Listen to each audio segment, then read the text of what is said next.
Pemirsa, Kejaksaan Agung memastikan penyidikan dugaan korupsi impor gula masih fokus pada penanganan perkara yang sedang bergulir dengan tersangka Thomas Trikasih Lembong. Hal ini menanggapi desakan untuk memeriksa mantan Menteri Perdagangan lainnya.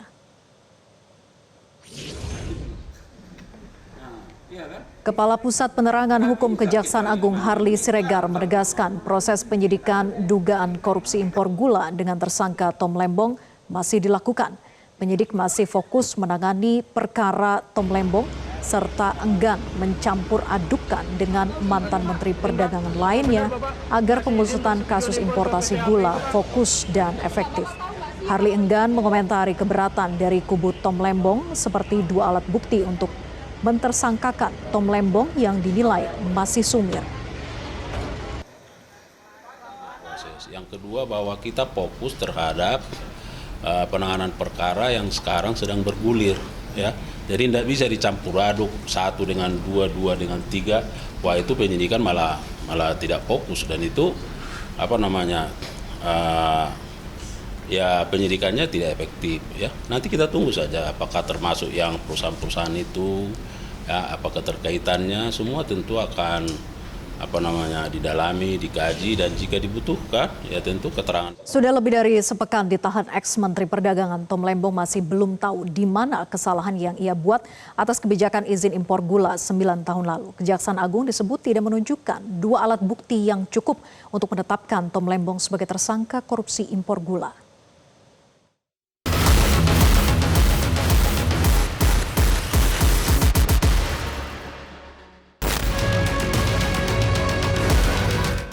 Kasus dugaan korupsi importasi gula yang menyeret Menteri Perdagangan periode 2015-2016, Thomas Trikasih Lembong terus bergulir bak bola liar. Meski penyidikannya telah dilakukan sejak Oktober 2023 lalu dan Kejaksaan Agung telah menahan Tom Lembong pekan lalu, banyak pihak meragukan kasus ini merupakan murni penegakan hukum. Kejaksaan dinilai belum mampu membuktikan pelanggaran hukum memperkaya diri atau orang lain dan kerugian negara yang dituduhkan dalam pasal 2 dan 3 Undang-Undang Tipikor. Atas dasar inilah, Tom Lembong mengajukan permohonan pra-peradilan. Dalam proses pemeriksaan, baik itu disampaikan ke publik maupun kepada kami, kepada tersangka, tidak dijelaskan dua alat bukti apa yang dimiliki. Selalu ditanyakan tentang kebijakan-kebijakan. Ketika kita sudah mulai menanyakan tentang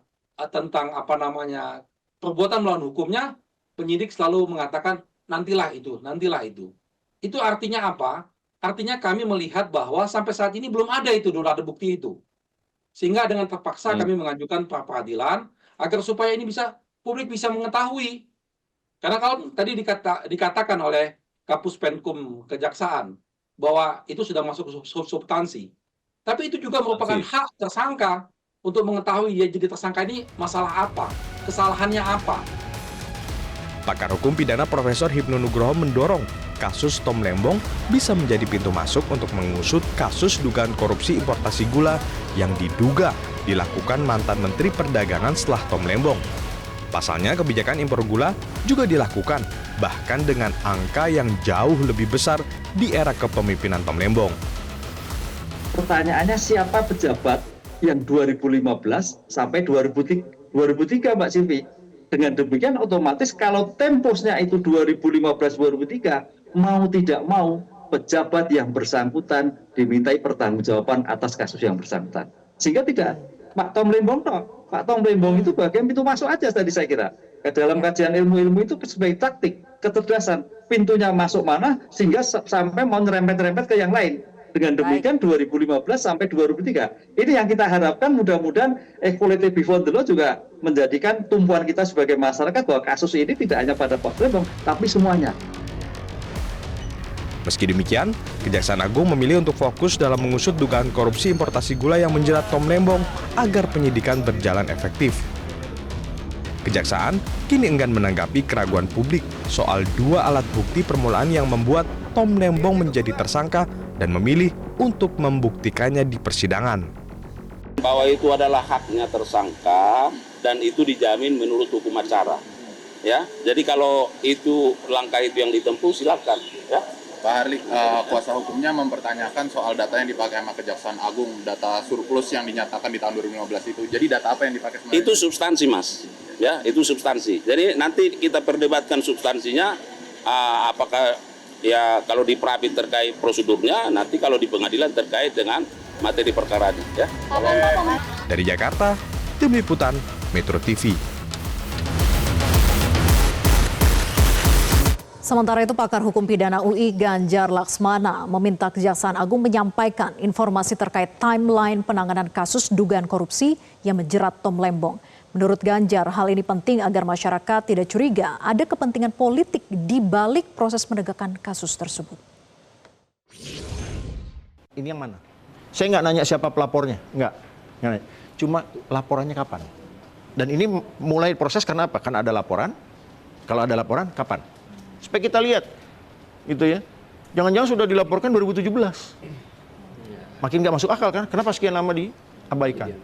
Gitu. Jangan-jangan dilaporkan 3 hari sebelum jadi tersangka. Cepet amat prosesnya nih. Gitu. Jadi kita mau menilai kewajaran suatu proses, gitu kan? Lalu benarkah kasus Tom Lembong bisa jadi pintu masuk untuk mengungkap dugaan korupsi impor gula hingga periode tahun 2023? Kita akan membahasnya bersama kuasa hukum Tom Lembong, Zaid Musyafi, serta peneliti Pusat Kajian Anti Korupsi atau PUKAT UGM, Zainur Rohman. Selamat malam Mas Zainur dan juga Mas Zaid. Selamat malam, Mbak. Baik, terima kasih sudah bergabung. Saya ke Mas Zaid dulu. Mas Zaid, kuasa hukum apakah setuju kasus Tom Lembong ini jadi pintu masuk untuk mengusut ex-Mendak lain yang beri kebijakan yang sama, izin impor gula bahkan dengan jumlah yang lebih besar. Terlebih sprindik dari Kejagung juga dari 2015 hingga 2023.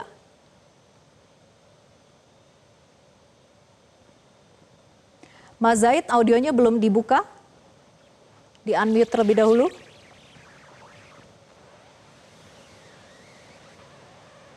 Baik.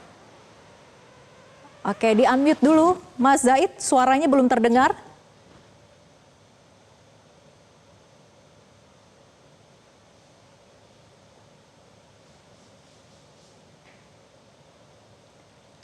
Baik. Baik, kita coba ke Mas Zainur dulu ya. Mas Zainur, ketika tidak ditemukan adanya aliran dana atau memperkaya diri, lalu bagaimana kemudian Kejagung itu bisa membuktikan bahwa sangkaannya ini memang beralasan kuat?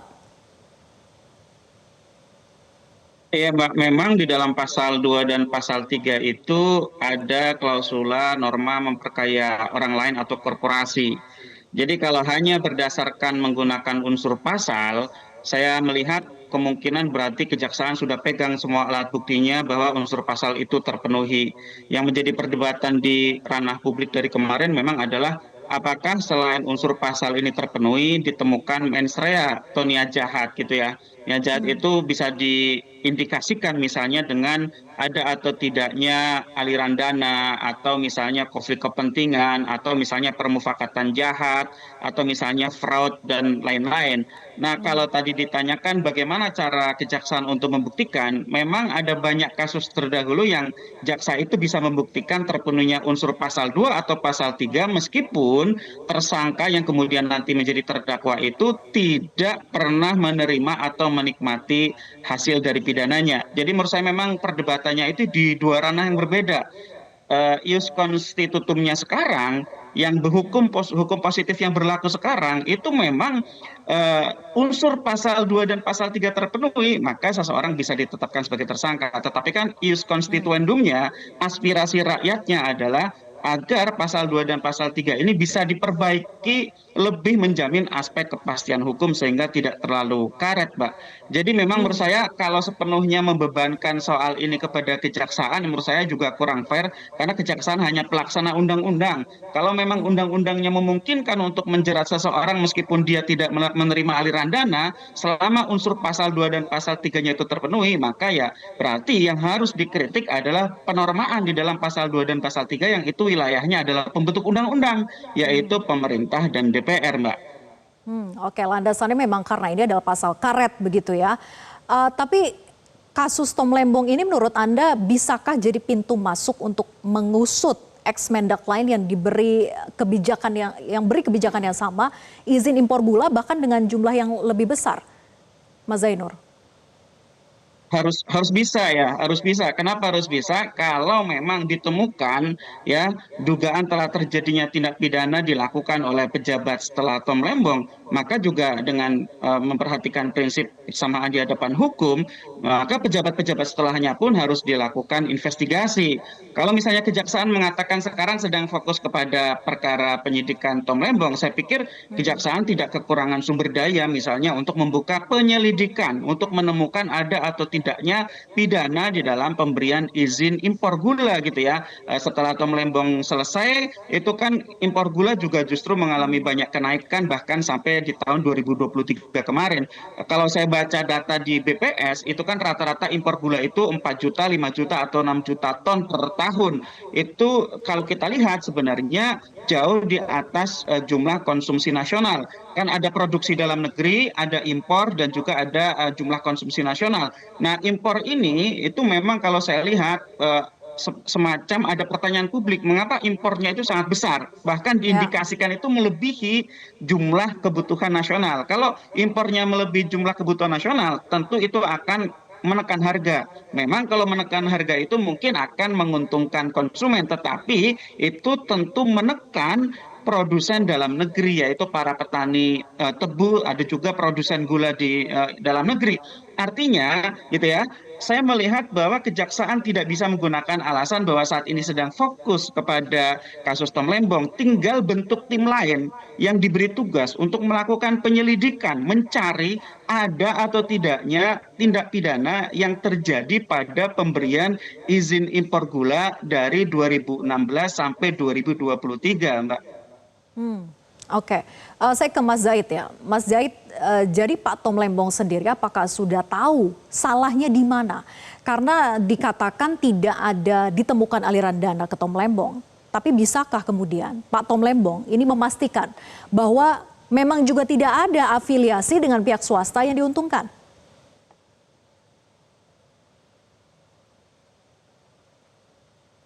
Mas Zaid, sepertinya audionya masih mengalami gangguan.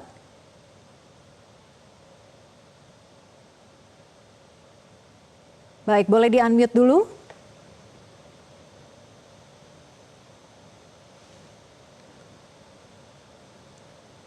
Baik, nampaknya masih mengalami gangguan komunikasi dengan Mas Zaid, kuasa hukum dari Pak Tom Lembong. Saya kemudian ke Mas Zainur lagi.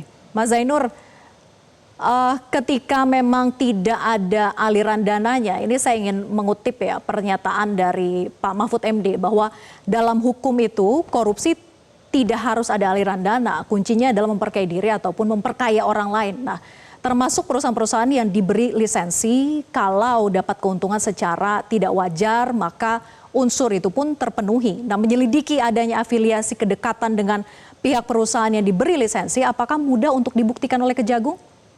Mas Zainur? Ya, itu kan untuk membuktikan unsur pasal gitu ya. Setiap perbuatan itu dicari yang mencocoki terhadap unsur pasal tersebut. Misalnya yang pertama adalah apakah memperkaya diri atau tidak. Mungkin tidak, tetapi yang kedua apakah memperkaya orang lain atau korporasi atau tidak. Nah, kejaksaan melihat perusahaan-perusahaan, khususnya 8 perusahaan yang diberikan izin secara melawan hukum ini diduga memperoleh banyak keuntungan kalau di total jumlahnya 400 miliar. Yang ketiga adalah apakah perbuatan tersebut merupakan satu perbuatan yang melawan hukum, artinya bertentangan dengan peraturan perundang-undangan. Versi penyidik itu bertentangan dengan peraturan Menteri Perdagangan di tahun 2004 yang di dalamnya mengatur bahwa izin impor itu hanya bisa diberikan dengan kategori gula tertentu itu diberikan kepada BUMN. Sedangkan ini BUMN-nya itu memberikan kerjasama dengan 8 perusahaan swasta dan 8 perusahaan swasta ini diberikan izin impor oleh Menteri Perdagangan. Nah, kemudian kalau tadi ditanyakan bagaimana cara untuk dapat membuktikan apakah tersangka tersangka ini ya memiliki satu misalnya permufakatan jahat dengan perusahaan-perusahaan yang diuntungkan ini. Tentu ini bukan satu hal yang mudah untuk dibuktikan, tetapi bisa. Misalnya apakah perusahaan-perusahaan yang diberikan izin impor itu memiliki hubungan afiliasi untuk melihat apakah ada potensi konflik kepentingan antara pemberi izin dengan penerima izin. Atau yang kedua, apakah perusahaan-perusahaan ini pernah melakukan pertemuan-pertemuan yang di dalamnya pertemuan tersebut memang ditujukan untuk diloloskannya izin padahal diketahui bersama bahwa izin tersebut seharusnya tidak diberikan. Atau yang ketiga, misalnya apakah dengan diuntungkannya perusahaan-perusahaan tersebut ada manfaat-manfaat yang bersifat non material yang diterima oleh pemberi izin, ya, apakah misalnya terkait dengan hubungan-hubungan politik atau hubungan-hubungan lain. Memang itu bukan sesuatu yang mudah Jadi itu yang harus dibuktikan oleh Kejagung gitu ya, Mas Zainur? Iya, kita akan tanyakan kemudian ke Mas Zaid. Mas Zaid, tidak ada ditemukan aliran dana ke Tom Lembong, tapi bisakah kemudian dari Pak Tom Lembong sendiri memastikan bahwa juga tidak ada afiliasi dengan pihak swasta yang diduga diuntungkan? Secara tegas Pak Tom menyampaikan kepada kami tidak ada dengan maksud tujuan tertentu menguntungkan dirinya sendiri ataupun menguntungkan pihak lain yang terafiliasi itu secara melawan hukum. Pak Tom memastikan hal tersebut. Karena apa? Karena mekanisme pengambilan keputusan untuk impor itu ada prosedurnya di Kementerian Perdagangan pada saat itu. Jadi Pak Tom dengan tegas menyampaikan kepada kami tidak ada aliran ataupun afiliasi hubungan dengan pihak swasta yang memberi keuntungan baik langsung ataupun tidak langsung kepada Pak Tom. Itu yang disampaikan secara tegas. Namun menjawab pertanyaan yang di awal tadi, Mbak, kami tegaskan juga bahwasannya Pak Tom sampai saat ini masih mencari tahu dan mencoba berpikir secara keras apa kesalahan atau perbuatan melawan hukum yang mana yang sudah dia lakukan. Kalau memang kebijakan-kebijakan itu sudah sesuai dengan ketentuan hukum, tentu beliau merasa keberatan. Di sisi lain, perlu kita ingat bersama, dinyatakan telah ada kerugian negara di saat tidak ada hasil audit BPK. Oke, kalau nggak ada audit BPK, ada audit lain internal. Harusnya disampaikan dong ke publik, disampaikanlah terutama ke tersangka. Ini kan langsung ditetapkan tersangka, langsung ditahan. Ini kenapa? Kenapa ditahan dulu? Kenapa ditersangkakan dulu? Dibuktikan saja dulu, disampaikan kepada tersangka bahwasannya berdasarkan audit, Bapak telah menimbulkan kerugian. Pak Tom telah membuat tindakan yang menimbulkan kerugian negara. Baik secara langsung ataupun tidak langsung, baik kepada dirinya ataupun kepada afiliasinya. Ini kan tidak seperti demikian faktanya hari ini. Ini yang sangat kita sayangkan. Kenapa langsung ditetapkan tersangka ketika pintu utama masuk menyatakan suatu perbuatan melawan hukum itu adalah adanya audit dari BPK yang menyatakan tindakan Pak Tom yang memberikan izin itu telah menimbulkan kerugian negara. Baik, sayang sekali waktu kita sudah habis, tapi nanti kita akan lanjutkan diskusi di kesempatan lainnya. Terima kasih Mas Zaid dan juga Mas Zainur atas diskusinya malam hari ini. Selamat malam. Jelajahi cara baru mendapatkan informasi. Download Metro TV Extend sekarang.